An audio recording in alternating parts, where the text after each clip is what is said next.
A modo de introducción en esta última unidad, la gestión logística debe ser medida y controlada desde el punto de vista financiero y desde el punto de vista de las actividades logísticas. La falta de integración logística y financiera impacta negativamente en el proceso operativo de la empresa y por tanto afecta la satisfacción final de los clientes. Los estados financieros básicos reflejan la información más relevante del quehacer logístico.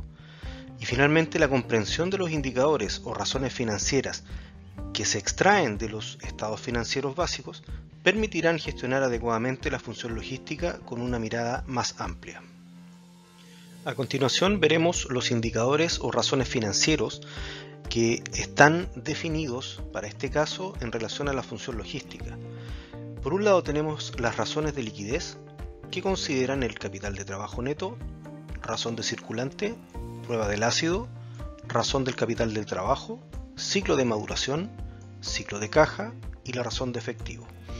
El segundo grupo de razones es el de rotación de activos, donde se destacan la rotación de cuentas por cobrar, los días de venta pendiente, la rotación de cuentas por pagar, el periodo promedio de pago, la rotación de inventario, días de venta en inventario, la rotación de activo fijo y la rotación del total de activos. Y finalmente tenemos los ratios o razones de rentabilidad, donde se destaca el margen de utilidades brutas, el margen de utilidades netas y el rendimiento sobre los activos. En relación al análisis y cálculo que se hace para las razones de liquidez, debemos tener en consideración lo siguiente. Aquí en la lámina se exponen dos estados financieros, balances, uno al 2006 y otro al 2005. Lo que hay que tener en consideración es que cuando nosotros efectuamos cálculos tenemos que ocupar el mismo periodo de tiempo, es decir, 2006 para las cuentas de activo y 2006 para las cuentas de pasivo, o 2005 y 2005. Lo importante es que también cuando se exponen dos estados financieros, dos balances o dos estados de resultados en fechas distintas, 2006 y 2005, se puede hacer un análisis de tendencia. Pero lo importante es que para el cálculo del capital de trabajo neto aplicamos la fórmula de activo circulante menos pasivo circulante. Este cálculo nos permite obtener un dato numérico de 603 unidades monetarias, lo que significa que al restar al activo circulante mis obligaciones de corto plazo, aún me queda un saldo o un remanente de 603 unidades monetarias para seguir cubriendo posibles deudas de corto plazo. Si nosotros queremos calcular la razón de circulante, cuya fórmula es activo circulante dividido en pasivo circulante, obtenemos un dato de 1.97 veces. Esto quiere decir que por cada peso de deuda de corto plazo, pasivo de corto plazo, tengo 1,97 pesos para poder cubrir esta deuda con mis activos circulantes. Desde el punto de vista de la prueba ácida, al activo circulante le restamos la cuenta de inventario porque es una cuenta que es menos líquida que las que aparecen en el resto del balance, efectivo, valores negociables y cuentas por cobrar, y al ser menos líquida demora más tiempo en convertirse en efectivo. Por tanto, al activo circulante le restamos la cuenta de inventario, mercadería o existencia, depende cómo sea denominada en el estado de en el balance, y se divide en el pasivo circulante. Esto nos da 1,5 veces, es decir, que por cada peso de deuda tengo 1,5 pesos de activo para pagar y cubrir esas deudas de corto plazo, aun cuando eliminé la cuenta de inventario.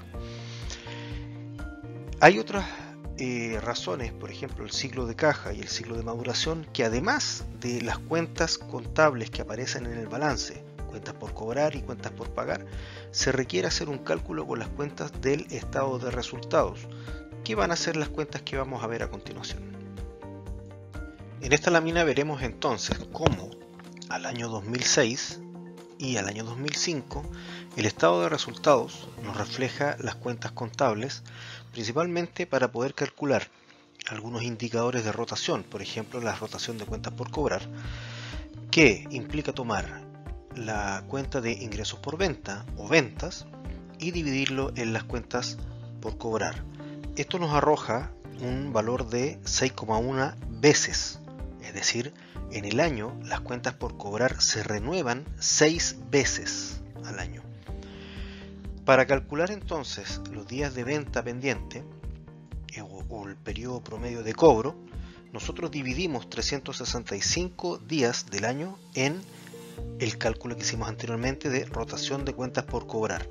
Esto nos da una cantidad de 59,8 días, es decir, cada 60 días aproximadamente las cuentas por cobrar se renuevan, es decir, cada 60 días las cuentas por cobrar se transforman en dinero en efectivo. La rotación de cuentas por pagar significa entonces cuántas veces se transforma o se renueva la deuda de corto plazo. Y para el cálculo se toma el costo de explotación o costo de los bienes vendidos y se divide por las cuentas por pagar. Esto nos arroja un valor de 5,46 veces, es decir, 5 veces en el año se renuevan las cuentas por pagar.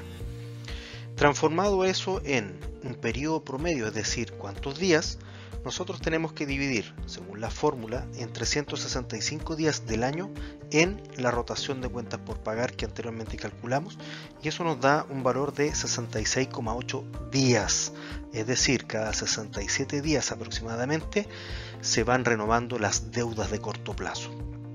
Ahí ya tenemos un parámetro de medición.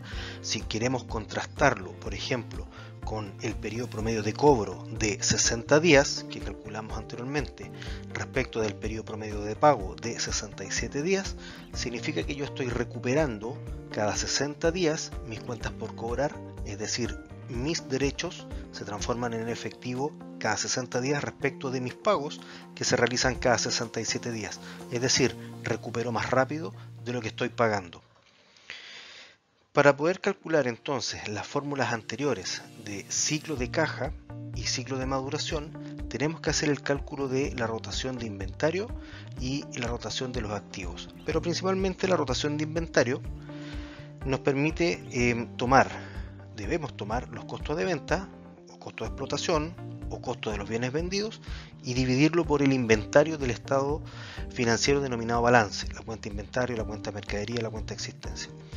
Esta rotación de inventario nos permite obtener un valor de 7,2 veces, es decir, mi inventario entra a la bodega y se transforma en materia prima, producto terminado y producto para la venta cada 7 veces. 7 veces va cambiando su condición.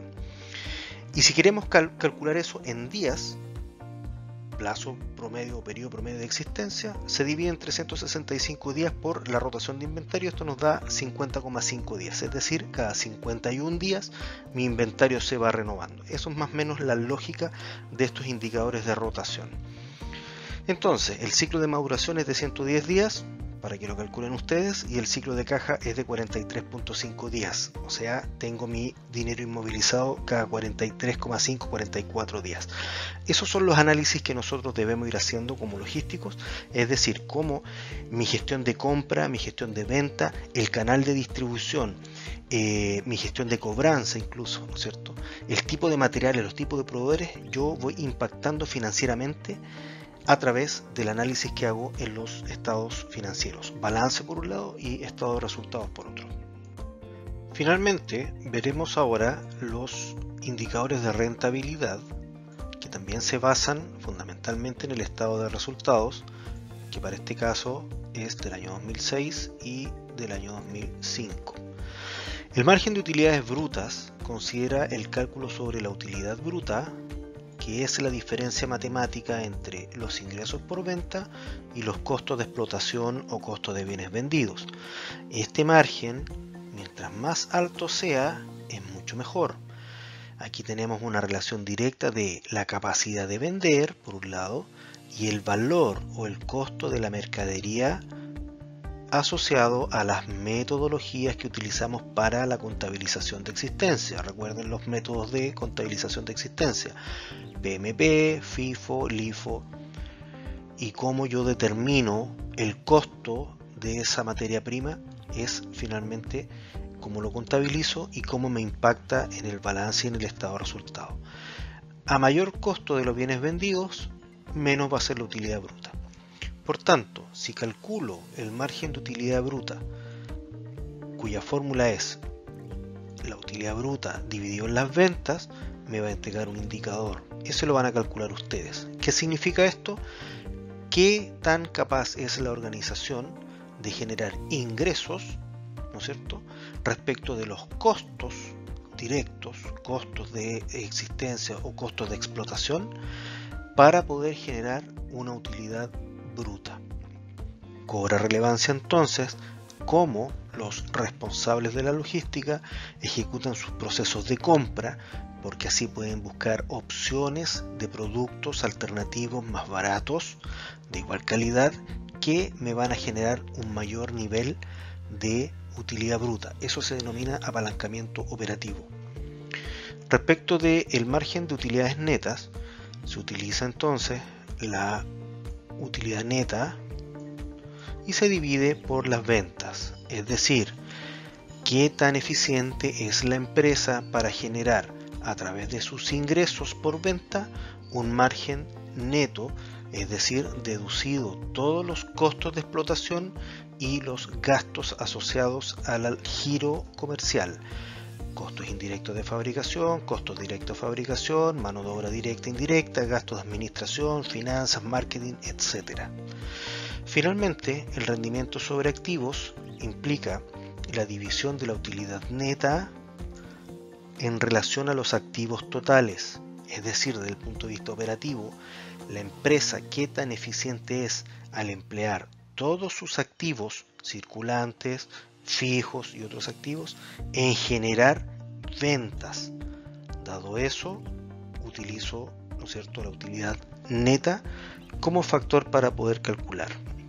¿Qué significa esto? Que busco la capacidad de la organización para generar ingresos y de estos ingresos deducir los costos de explotación y todos los gastos asociados.